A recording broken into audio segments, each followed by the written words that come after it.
God we will follow. John 17. Jesus says, "My prayer is not that you take them out of the world, but that you protect them from the evil one. They are not of the world, even as I am not of it." Hello and welcome to Trinity Talk Live, water cooler conversation from a Christian perspective. We decided to open it up a little bit differently today to set the mood right off the bat, set the tone. Thank you, Pastor Jay, for coming on and opening it up. What we're going to be doing today is this is going to be airing right before Independence Day, right after our God and Country service weekend we would have just had. And the inspiration for this episode was you gave a sermon on Memorial Day. That you said you talked a little bit in there about the differences of opinions that churches have on certain factors, whether it be having a flag in the sanctuary, whether it be celebrating secular holidays like 4th of July, like Memorial Day, right. Or I said, my research going up to this episode, I even came across somebody who's objecting to celebrating Mother's Day, and even acknowledging like mothers and fathers and things like that. So I want to talk about that a little bit as far as, what are the different viewpoints that are out there in the Christian community and what's the basis for them, I'm gonna kick things off though with one little thought, and I hope you agree with me on this one because we didn't talk about it ahead of time, we'll see. And that is, I'm betting you do. The issue I have, and I was like when I was I was trying to do research before we start filming, and I was reading some articles of people's different viewpoints on this. Some of them, shall we say, were, to put it politely, overly strong, I guess. And I think that this can be one of those issues that sometimes people elevate and don't quite realize. At least my viewpoint is it's a secondary issue. Right. This is not, your salvation does not hinge on whether or not there's a flag in the sanctuary of your church. Right. And so it's an important conversation to have, and we absolutely should have these open discussions. But let's keep it in mind and perspective of where it is. That this is. I think that's one of those things that we can still honor if you have that opinion. Right. But again, it's not salvific.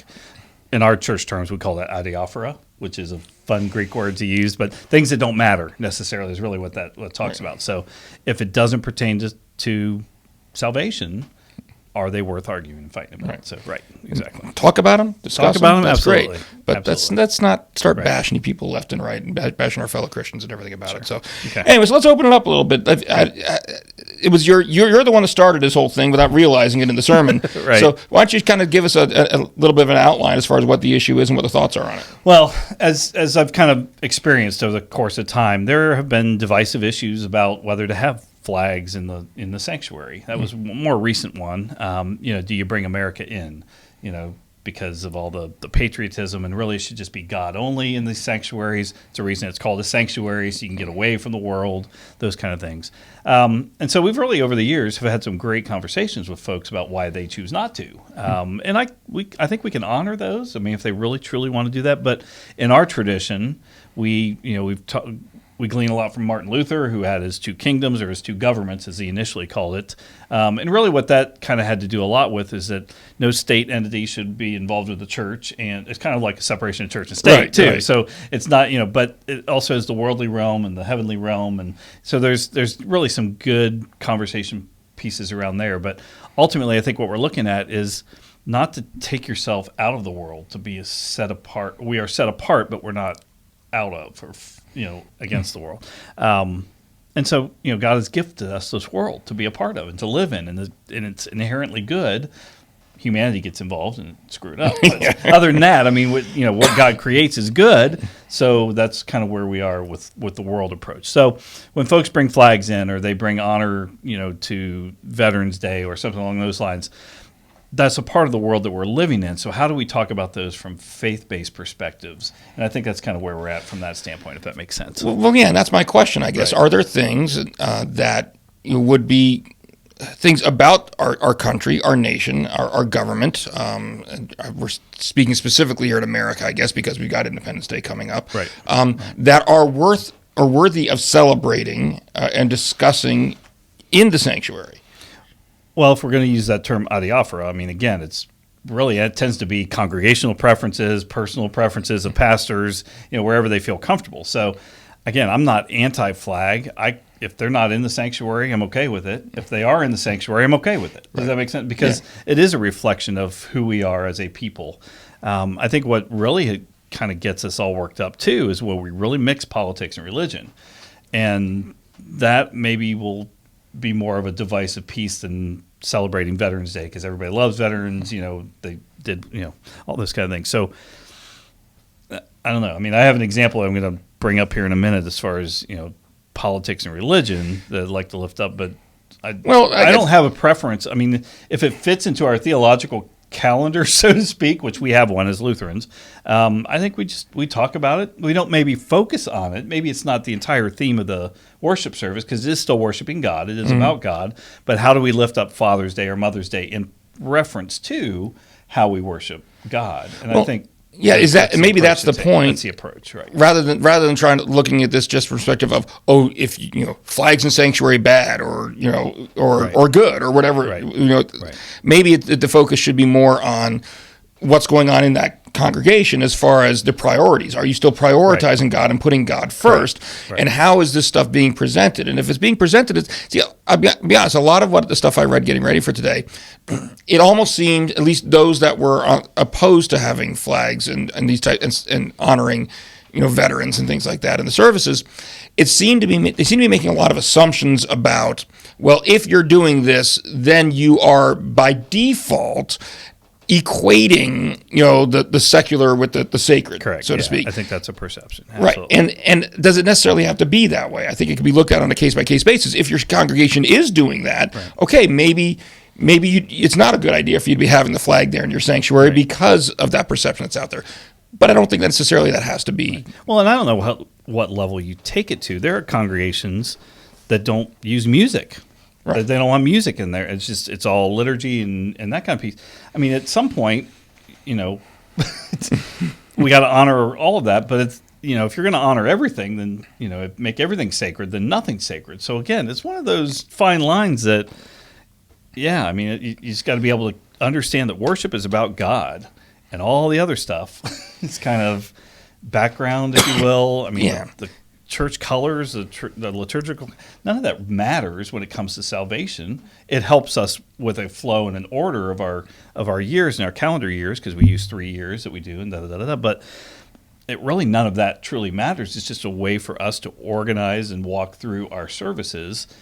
And sometimes we ritualize the rituals, and we forget that it's worship about God. We use those things to kind of help enhance our worship, but sometimes we worship the worship. Right. So, again, it's just a matter of understanding God, it's God first, and then everything else can kind of... It's amazing how it's all connected. We could take this conversation and go off on all sorts of different tangents. I mean, that are still related. I mean, you mentioned music, and of course, you get into music styles. And I think there's a lot of overlap in some of these things. You're right. If you get so stuck in the ritual that you're not realizing what the main focus is, and that's where a lot of these things stem from. So you said you had an example you wanted to give. Well, if you remember a couple weeks ago, and it probably would have been a month ago by the time this goes up, President Trump showed up at a congregation and asked for prayer. And so what do you do if you're that pastor? We are called in our tradition to lift up governments and, to pray for them, because they're gifted to us by God, if you believe in kind of that two-system, that two-kingdom piece. So, you lift them up in prayer. But, again, this pastor caught a lot of flack because he prayed for the president. But you pray for any president that shows up, in my opinion, because whether you like their policies or politics or not, you want to lift them up as a child of God still. I mean, they are in a leadership position, and we are called to lift up those leaders, whether we like them or not. I get it. But think about the context that instruction came in. I mean, they were being ruled by the Roman Empire under Caesar. Do you think the Christians were really eager about saying, rah, rah, Caesar? Yeah, exactly. Right. Agreed. It's an interesting piece, because if any president shows up here, we're going to pray for him, just for that leadership and whatever it is. May not even like their policies, right? Again, take it or leave it. Are you going to pray for them? Or are you going to pray for them? Dear Lord, please make them change their mind. Yeah, change their mind, change their heart. No, that's not how that works. So, I mean, Jesus has a lot of those kind of quotes that keep us, that we can take as keeping us out of the world, but yet we're in the world. And that's why we led with that John 17, because he does say not to take us out of the world, but to pray for us in the world, because we're not. And he also says we're not of the world, even though, even as he's not of it. John 15 says, you do not belong to the world, but I've chosen you out of the world. And that's why the world hates you, so to speak. There are a lot of conflict between the world and who we are as Christians who have transformed minds and those kind of things. So, again, it's a fine balance, and we can go toe-to-toe with people about it if you choose to do that. But I choose to kind of look at that in other ways. Well, I guess here's my way of looking at it sometimes. Is like, you're right, we're, excuse me, part of what we always hear the analogy of the worship service being like a filling station, right? Where people come and you get filled up to help you get through the week, and part of what's going on each weekend is you're filling people up to send them out into the world to fulfill the Great Commission or whatever it may be. Well, you can't prepare people to go out into the world if you don't address the world in some way, shape, or form on Sundays or Saturday nights, whenever your worship service meets. And so inevitably, the world is going to come into the sanctuary in some way, shape, or form. And I think a lot of what sometimes we see is the world only is allowed into the sanctuary when it's negative. We can talk about what's wrong with the world and the bad things that are going on up there, but I don't think there's anything wrong with occasionally talking about what's right with the world. Right. I mean, we do live in a country here in America that, at least in theory, allows us freedom of religion, and especially if there's a lot of false ideas going on out there as far as what you can and can't talk about, I don't have a problem with, occasionally thanking God for the fact that we do have those freedoms, making sure people understand what those freedoms are, because that's going to make them maybe a little more secure to go out and spread the gospel out into the world. And you can pray for those who secured that freedom for us as well, because that is part of that whole gift. So it's not easy. That's why religion's messy. But at the same time, it's a different perspective on how you really want to approach things. Because whether you like it or not, when you walk into the sanctuary, you bring the world in with you, because that's where we're living. Right. So, well, so let me ask you this. Then how do you walk that fine line? What's the alarm bells you're looking for? I mentioned earlier that you still got to be putting God first. I mean, and I think one of the faulty assumptions out there is just because you have flags, just because you honor your veterans or whatever, that you're somehow equating the sacred with the secular. Well, you don't want to do that. Right. You got to make sure that Jesus Christ has preeminence. What types of things would you look for that tip you off that, well, maybe we've got an issue that we need to address? Well,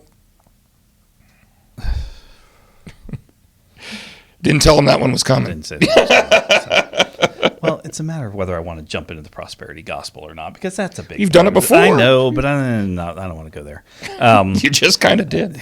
It's fine. I think we will know when you start crossing that line of not putting God first. I don't know. Maybe it's hard to tell, but it really is that there's not a specific answer, I guess. I mean, I don't know if there's 7 flags, if that's the cutoff, or I don't understand if there's an actual cutoff or not. But I do think when we start making the focus on us and not on God, which brings you back to the prosperity gospel, by the way, then I think that's where you find that fine line. And sometimes you get in the middle of it and you don't even understand, you realize you're doing it. And so we count on each other to kind of call each other to task or to lift that up. And maybe that's one of the reasons, if you don't want to even end up there, you just eliminate everything and don't have anything in there altogether, which I think is... Which is why I don't have a problem with it if people want to do that. Correct. But I don't think there's as soon as the focus is taken off of God, as soon as the worship is off of God and the salvation that Jesus has given for us, I think you can fill in whatever you want to fill in, because it's not just worldly stuff, it's human stuff, or, that's the challenging piece to religion. Well, it's funny, and I can't remember the exact context now. We were having it might have even been last night or the night before. I don't remember. We were having a conversation with my son, and he was, sometimes he just gets on a roll, like any young preteens do, 12-year-old kid, and he was saying about some physical object. And now, for the life of me, I can't remember what it was about all the honor going to this thing, or the glory going. People should glorify X, whatever the X was. In terms of a game or something. It's something about a game. My West reminded me, and we were, so it's like kind of the conversations going on. We're all laughing. We're all having a good time. It's like, whoop, hold up, let's have a teaching moment here for a minute, And we talked to him about, what idolatry is. And, it was a great conversation because it was something in his 12-year-old mind he never really thought of before. He thought, maybe idolatry as far as, the different statues and things like that. But the idea of putting something and giving something the glory that really only rightly belongs to God, he hadn't really expanded it into our culture and what he might actually be facing. And so I think that's where we can be looking when we're trying to decide, okay, if the worldly stuff that's coming into your sanctuary is starting to, like you say, take over, so the worship's not about God primarily anymore, and that's when you take another look at it. Well, and that's that 1 John 4, right? They are from the world and therefore speak from the viewpoint of the world, and the world listens to them. I mean, you're going to listen to that part of it first. So then when you start speaking Jesus and those kind of things, that's when you're going to start getting the world hates you kind of stuff, because it takes a focus off the world, and we're so immersed in our own stuff that when we do put Jesus first, and it changes our lives, and that's the whole point. I mean, it's the whole point of this. It's going to change your life from not being so worldly, so to speak. And that's a constant struggle. We understand that, but that's what discipleship's about, and walking with others and being accountable and all those kind of things too. So, I mean, it's an interesting dilemma, but that's from the tradition we come from, is that we have these two kingdoms, and we have we're able to lift up our leaders, and we lift up all those things that have happened in our world as part of those gifts from God that's given to us. Well, I think it's interesting because there's dangers on the extremes of both. Mm-hmm.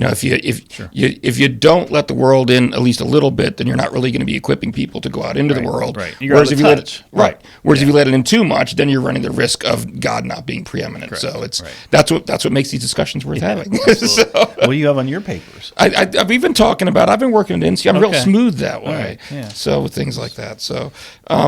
Anyway, most of what I was reading, getting ready for this was like I said, largely an idea that it was the equating, that anytime that you're allowing the stuff in, you are automatically putting the stuff on the same level as God or not. But again, that's not necessarily. I don't think that's necessarily. No, it's one of those cut off your nose to spite your face kind of things. Yeah. I mean, you just, in order to completely avoid it, let's just take everything out. And I get that, but that kind of detaches you from the world, and we don't want to be. We're in the world, but not of the world, right? That's that whole saying. So it's also the namesake of our show on this channel for In the World. In the World, correct. Good plug there. Nice. I try to work those in. No, I did read one article that was kind of interesting. It was where the overall theme here was we shouldn't be having the flag and everything in our sanctuaries. But then kind of went off through a list of other times. Well, okay, except maybe on special occasions, or if you're gonna do it, then the question is, where do you put it? Do you put it right up there by the pulpit, or do you put it down below somewhere? And I will say one that did take me somewhat by surprise, and it was I will say it was from a church that I don't necessarily agree with theologically, and maybe that stemmed some of it out of it.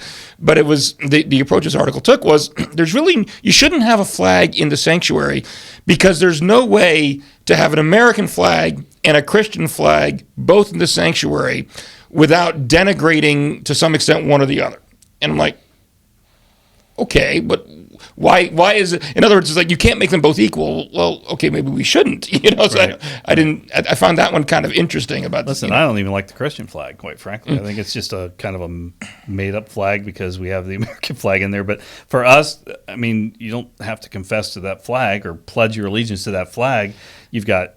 I mean, that takes away from what we're actually worshiping too. When you're pledging allegiance to a Christian flag. church, right? Or It's or the Bible pledge, any of that. I mean, you need to pledge. We're pledging ourselves to Christ, since that's why we use the Apostles' Creed or the Nicene Creed. Right. Those are the confessions that we use in our faith. So, it's why we have a culture that's very similar to what you see in the Bible, where we want something physical there in front of us, tangible that we can see, we can touch, and so we create these things like flags. But you raise a good point. So I never really saw the necessity for it myself. And our God and country is probably the one that does push the limits the most when it comes to involving the secular in our Our worship service, service. I mean, we have the colors that come down, and we do all the battle hymns for all the. I mean, literally, it's a part of our worship that day. But traditionally, the focus then becomes on the message, and in light of all of this that's going on, all the pomp and circumstance, the focus is God. Right. And we call it God and country. Not country and God. Not right. country and God. It is Right. God and country. And so, again, understanding that, I love the tradition of this, the history of it. I really love honoring our military and all of it. I really do. I've got, obviously, have military in my family with my son and my dad and my brother. And but nonetheless, when we keep the focus on God, I think that allows us to still celebrate all these other pieces, fathers and mothers and veterans and those who have died. I mean, really, honestly, we can celebrate all of those in light of the cross of Christ and Christ crucified. That's the whole point. Yeah, and I will, and I will openly admit, because we always want to acknowledge our own potential biases. I'm a military brat myself. My dad was Air Force. I grew up going from military base to military base. Does that influence my views on it? Maybe it does. Probably, yeah. Yeah, absolutely. to some extent. So just in interest of full disclosure, that's out there. So anything we didn't cover that you wanted to hit on? I think we're good. I'm glad we had that opportunity to just kind of talk through that, because there are some folks who may be a little uncomfortable and they show up at church, at the God and Country service and realize that, there's a lot more than to that. But at the same time, as long as we can be open in front of it, talk about it from these faith-based perspectives, it helps us to. Well, I think it gets back to what we were saying before. It's like the whole purpose behind this is to celebrate the freedoms that we do enjoy, to practice our faith, to go out and do the Great Commission, and to be grateful to those people that have fought and worked to give us those freedoms. I think there's some overlap there that's worth discussing. Absolutely. Sounds good. Excellent. Thank you. Thank you, sir. Thank you for watching. If you did like this video, do me a favor. Go ahead and click the like button. That's a thumbs up button right here on the YouTube page. Also, subscribe to the YouTube channel and share this video. As a matter of fact, in addition to sharing, if you have your own thoughts on the subject, comment below. We'd love to hear what you think about this as well. Like I said, we're kind of open to both sides of this one, really. Also, give us a like. We do have a Facebook page, the Trinity Joppa channel. Give us a like on there. You can give us feedback there as well. We are going to be back again in 2 weeks, and in 2 weeks we're going to be joined by members of our youth ministry. We're going to be talking about youth groups, junior highs, senior highs, how to reach them, along with what some of the things are that we do here at Trinity. So please make sure you join us for that. Thank you very much, Pastor Jay, for coming on again. My pleasure. And thank you all for watching. God bless. In your word we will follow.